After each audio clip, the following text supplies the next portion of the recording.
Can we say that the recruiters genuinely hate career breaks, or are they like trying to leverage it to offer less money, even though the candidate is deserving because the industry is not receptive of people who have career breaks? So is it like that ways, or is it like we are assuming in our head? No, it's just that you're assuming in your head. A recruiter will always give the candidate what the candidate deserves. Hmm. Again, as I I'll reiterate this one thing that uh, more option. I mean, having no biases on the grounds only makes a recruiter's life easy. Hmm. So when they were sharing one CV, now they'll be able to share five CV because there's diversity that they have. They'll Hmm. bring a lot of difference to your culture mix. So they don't have it in their head, and it's just in our heads.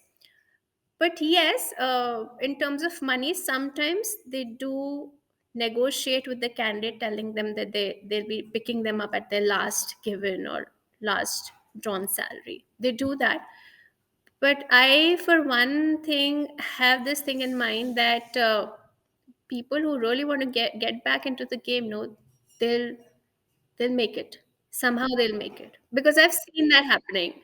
Quote that example quite often that I had one candidate during COVID who had lost. He had lost his job, and he wanted a job, a senior resource, but I was looking for somebody who could do it on a temp basis with me at a very less money. And at the end of the conversation, I literally had to apologize to that person, saying that it's my problem that I cannot afford you, but you are a valued resource.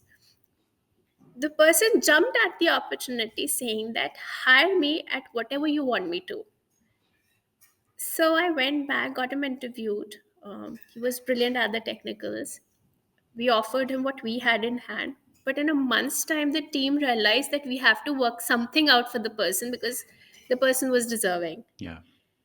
So that's how people who've lost their jobs or have had a career break and are willing to come, that's how they win. But having this fear, new place, new market from the scratch over here in India, you had everything established, you were known, you had connection, everything was in place. But then Mm-hmm. now over there, like, didn't you have any insecurities or doubts? Oh God, yes, yes, I did. And in fact, so I'll tell you, the doubts hit me like a truck when I landed. I shed my jet lag. After the dust settled on the actual move is when the anxiety hit me like a truck.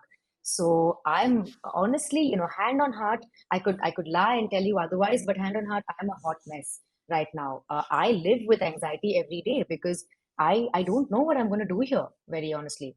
I was a media journalist for 12 years.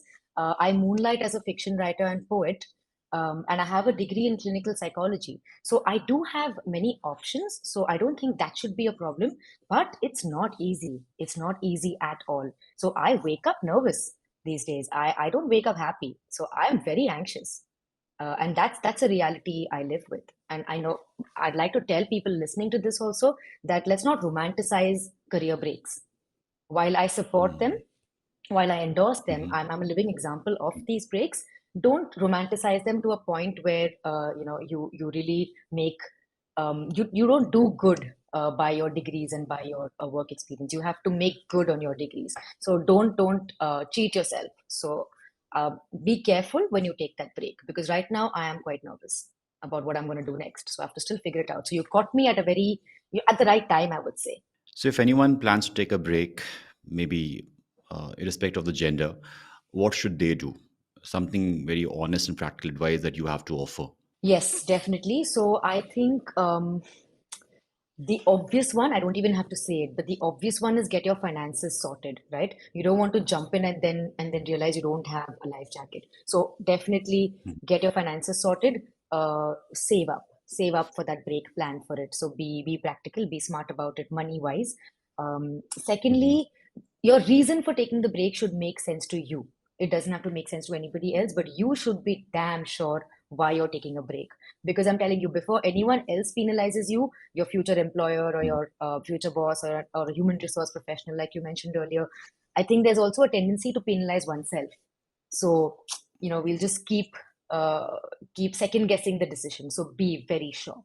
That's the second emotional aspect of it. And third, keep a comeback plan in mind. So while I did move for love, honestly, I was also very burnt out.